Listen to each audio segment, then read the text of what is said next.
भाइयों के बीच जुबानी बंटवारे वाली जमीनों का क्या होगा? बिहार लैंड सर्वे में उठा सबसे बड़ा सवाल। जुबानी बंटवारे वाली जमीनों पर सरकार का क्या एक्शन?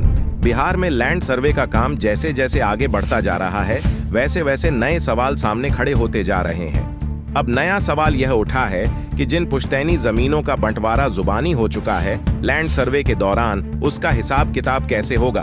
बिहार सरकार ने इसके लिए क्या नियम बनाए हैं? चलिए जानते हैं इस वीडियो में। नमस्कार, मैं सुधीर कुमार सिंह, वन इंडिया हिंदी में आपका स्वागत। संगीत है। जमीन के विवादों को कम करने के लिए बिहार सरकार ने लैंड सर्वे का काम शुरू तो किया, लेकिन लैंड सर्वे के दौरान रोज नए नए सवाल और विवाद सामने आ रहे हैं। अब सवाल यह उठा है कि मौखिक बंटवारे यानी जुबानी बंटवारे वाली जमीनों का क्या होगा, क्योंकि हजारों लाखों ऐसे ग्रामीण हैं जिनके पास पुश्तैनी जमीन है और उनकी जमीनों का बंटवारा जुबानी रूप से ही चल रहा है, लेकिन लैंड सर्वे के काम के दौरान उनको कई परेशानियां उठानी पड़ रही हैं। जाहिर है इसके लिए सबकी नजर सरकार पर टिकी है कि क्या इस बारे में सरकार ने कोई नियम बनाए हैं या नहीं।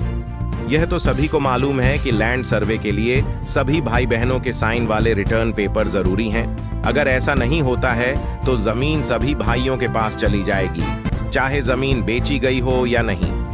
दूसरी बात यह है कि लैंड सर्वे के दौरान अगर ये बात सामने आती है कि जमीनों का बंटवारा जुबानी रूप से हुआ है और उसका कोई भी कागज जमीन पर दावा करने वाले परिवार के पास नहीं है, तो ऐसे जमीन के मालिकों को परेशानी हो सकती है, क्योंकि लैंड सर्वे करने वाले अधिकारियों को निर्देश कागजातों के देखने के बाद ही आगे बढ़ने के हैं। ऐसे में वह मौखिक बंटवारे को नहीं मानेंगे।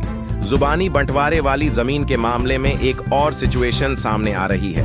मान लीजिए कि जमीन का मालिक अब इस दुनिया में नहीं है और उनके 3 बेटे हैं जिन्होंने मौखिक रूप से अपनी जमीन का बंटवारा कर लिया है, तो सर्वे करने वाले अधिकारी उस जुबानी बंटवारे को नहीं मानेंगे। उस जमीन को तीनों भाइयों के नाम पर कर दिया जाएगा, यानी कि अलग अलग भाइयों के नाम पर जमीन नहीं होगी, ना ही बहनों के नाम पर जमीन जाएगी। उस जमीन पर तीनों भाइयों का नाम एक साथ लिखकर दस्तावेज बना दिया जाएगा।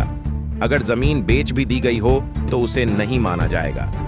हाँ, यहाँ एक बात तो साफ है कि सरकार आपकी जमीन को आपकी ही मानेगी, लेकिन जुबानी बंटवारे को नहीं मानते हुए सभी भाइयों के नाम जमीन कर देगी, लेकिन बहनों के नाम उस जमीन पर नहीं होंगे। साथ ही जिन्होंने ऐसी जमीनें खरीदी हैं, उनका भी हक ऐसे जमीनों पर नहीं रह जाएगा। ऐसे में अगर आप भी ऐसी जमीन के मालिक हैं, तो आपको भी सबसे पहले अपने दस्तावेजों को दुरुस्त करना होगा, ताकि आपको किसी भी तरीके की परेशानियों का सामना न करना पड़े। इस खबर में बस इतना ही। बाकी अपडेट्स के लिए जुड़े रहे।